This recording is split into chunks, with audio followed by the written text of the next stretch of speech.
भगवान के श्री युगल चरण कमलों का चिरकाल तक ध्यान करना चाहिए, खूब घंटों ध्यान करना चाहिए।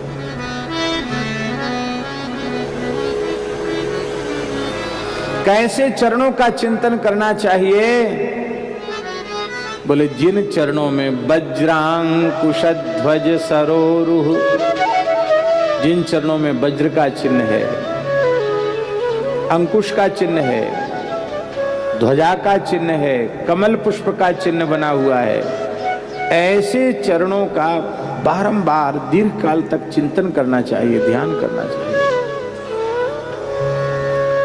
भगवान के चरणों में 4 ही चिन्ह नहीं है, भगवान के चरणों में 48 चिन्ह हैं, पर 48 का नाम कंठस्थ करने में भी थोड़ी कठिनाई है सबके लिए, और ध्यान में भी थोड़ी कठिनाई है। इसलिए उन 48 चिन्हों में से श्री कपिल भगवान ने 4 चिन्हों का ध्यान आवश्यक कर दिया। 4 चिन्हों का ध्यान। वज्र का ध्यान। वज्र का ध्यान क्यों जरूरी है? देवराज इंद्र ने वज्र के द्वारा पर्वतों को विदीर्ण किया था।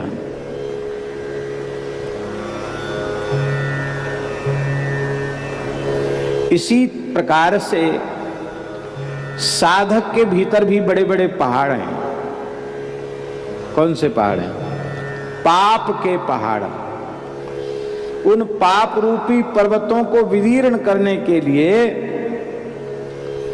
भगवान के चरण में चिन्हित वज्र का ध्यान। नहीं ध्यान करेंगे ना, वहां बैठ जाओ कुर्सी पे, नहीं ध्यान करेंगे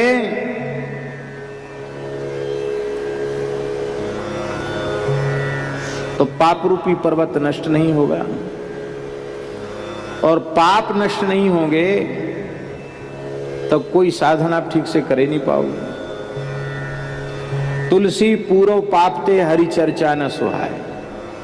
पाप जब प्रबल होते हैं तो कथा में नींद आती है।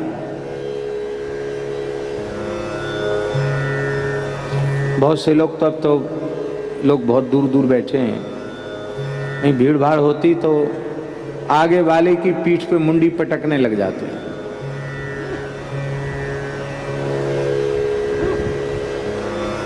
जप में मन नहीं लगेगा, कथा सुनने में मन नहीं लगेगा, कीर्तन में मन नहीं लगेगा, श्रद्धा ही उत्पन्न नहीं होगी, विश्वास ही नहीं जगेगा। स्वल्प पुण्यवताम राजन विश्वासो नहीं विजायते। इसलिए साधक के अंतःकरण में स्थित अनंत जन्मों के पाप रूपी पर्वतों को विदीर्ण होना जरूरी है। वो विदीर्ण तब होंगे जब भगवान के चरण में जो वज्र का चिन्ह है उसका हम ध्यान करेंगे।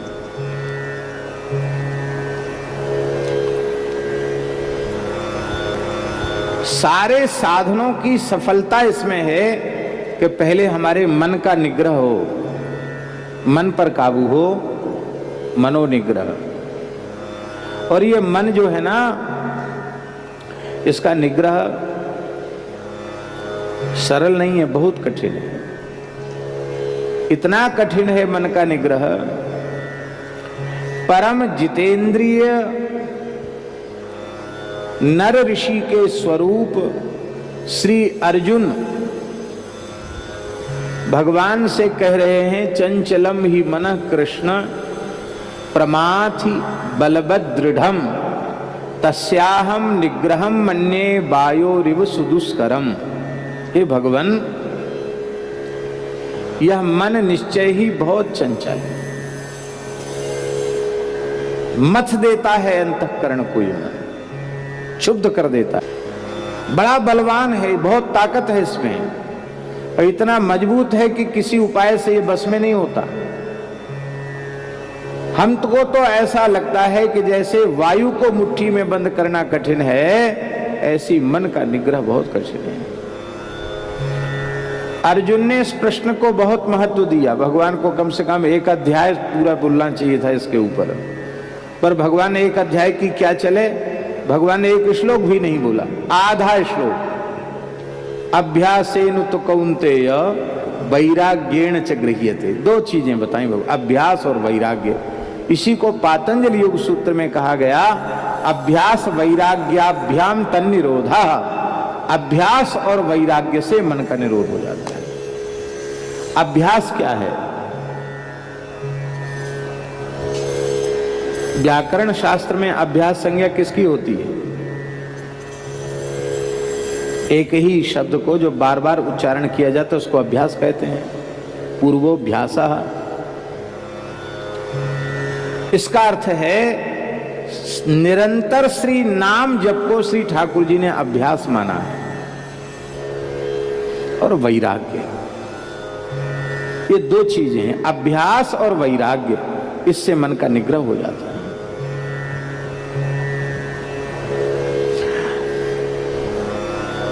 वैराग्य के संबंध में दास की समझ में जो आया है वो ये है कि अपने को कभी वैराग्यवान न समझे। कई बार हम लोगों को बड़ा भारी भ्रम हो जाता कि अरे हमारे में बड़ा वैराग्य है, हमने घर छोड़ दिया, यूं कर दिया त्यों कर दिया। कोई कहते हमने कपड़ा पहनना छोड़ दिया, कोई कहते हमने तो अन्न ही खाना छोड़ दिया। अरे भैया कपड़ा पहन लिया तो कौन सा बड़ा काम, कपड़ा नहीं पहना तो कौन सा बड़ा काम हो गया भाई?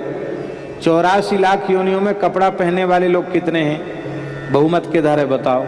कपड़ा पहनने वालों में बहुमत है कि बिना कपड़ा पहनने वालों में बहुमत है? सुअर, कुत्ता, गधा, घोड़ा, कीट, पतंग, पशु, पक्षी, कोई कपड़ा पहनता है? अब तुमने नहीं पहना तो क्या वो हो गया कपड़ा न पहनने से? अरे भाई वो तो पानी में ही खड़े रहते हैं। मछली, कछुआ तो दिनों रात पानी में ही रहते हैं, बाहर निकलते नहीं। वो तो कभी ना कभी निकलता तो होगा ना बाहर, क्या हो गया? और ये महाराज गुफा में रहते हैं, बड़े बड़े शेर भी गुफाओं में रहते हैं, जंगलों में। और चूहा तो हमेशा गुफा में ही रहता है, बिल उसकी गुफा ही तो है, क्या हो? अरे हमने अन्न छोड़ दिया, फलाहार करते हैं। तमाम पक्षी ऐसे हैं जो फलाहारी करते हैं, तोता फलाहारी है, क्या हो गया फलाहार करने से? हम सारे शरीर में धूल मिट्टी लगा लेते हैं या राख लगा लेते हैं। गधा खूब नहावे गंगा जमुना में, बाद में बाहर निकल के हेंचू हेंचू करके लोट करके सब घूर में लोटता है गधा। हाँ, धूल मिट्टी सब शरीर में लगा लेता है, क्या हो गया भाई लगा लेने से?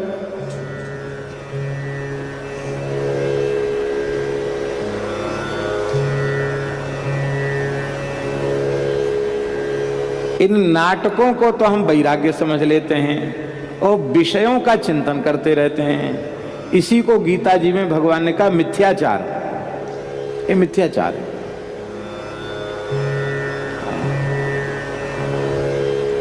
अपने वैराग्य से कभी संतुष्ट नहीं रहना, सदा अपने में वैराग्य की कमी का अनुभव करते रहना, इससे वैराग्य बढ़ता है। ऐसा अनुभव भगवत कृपा से होता है। हमेशा अपने वैराग्य से कभी संतुष्ट मत रहो, असंतुष्ट रहो, बढ़ेगा। वैराग्यवान महापुरुषों के चरित्र पढ़ो, वैराग्यवान संतों का संग करो तो वैराग्य पुष्ट होगा। ये अभ्यास और वैराग्य। हमारे ब्रज की महान निधि परम पूज्य प्रातः स्मरणीय श्री पंडित जी महाराज, गिरिराज जी वारे पंडित जी बाबा, इस कराल कलिकाल में अभ्यास और वैराग्य इसका स्वरूप क्या है, इसको परिभाषित करने की जरूरत नहीं है। पंडित जी का दर्शन कर लो, पंडित जी का मंगलमय जीवन चरित्र पढ़ लो, पता चल जाएगा अभ्यास और वैराग्य क्या है। तो मूल बात इतनी सी है कि मन का निग्रह बहुत कठिन है।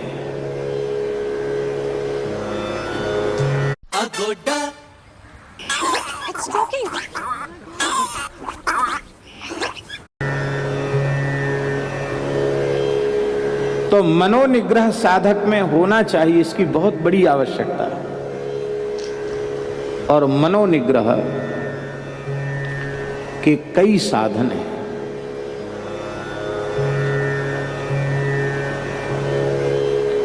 सबसे श्रेष्ठ साधन मनोनिग्रह का।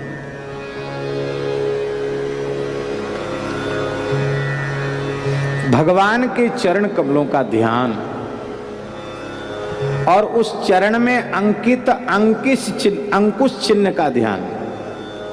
क्योंकि मन जो है ना, मन मतवाले हाथी के समान है, पागल हाथी के समान है, और पागल हाथी भी अंकुश के बस में हो जाता है। तो मन रूपी मतवाले गजेंद्र को बस में करने के लिए भगवान ने अपने चरणों में अंकुश चिन्ह को धारण किया है। मन है मतंग मतवारो हाथ आवे नाही, उसी के निग्रह के लिए अंकुश चरण में धारण किया गया है। तो वज्र का ध्यान, अंकुश का ध्यान। तीसरा चिन्ह भगवान ने बताया ध्वजा, ध्वजा का ध्यान, झंडे का ध्यान।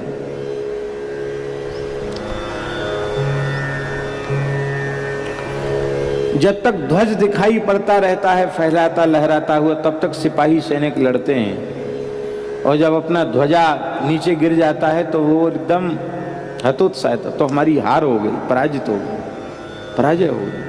तब तक लड़ते हैं जब तक झंडा ऊंचा दिखाई पड़ता है।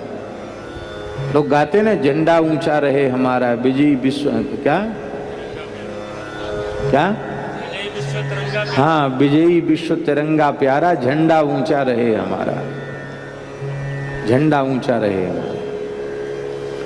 कई बार हरि गुरु संतों की कृपा से साधन करने के बाद भी विकारों का भय, अविद्या माया का भय, कलयुग का भय, नरक का भय साधक को बहुत सताता है।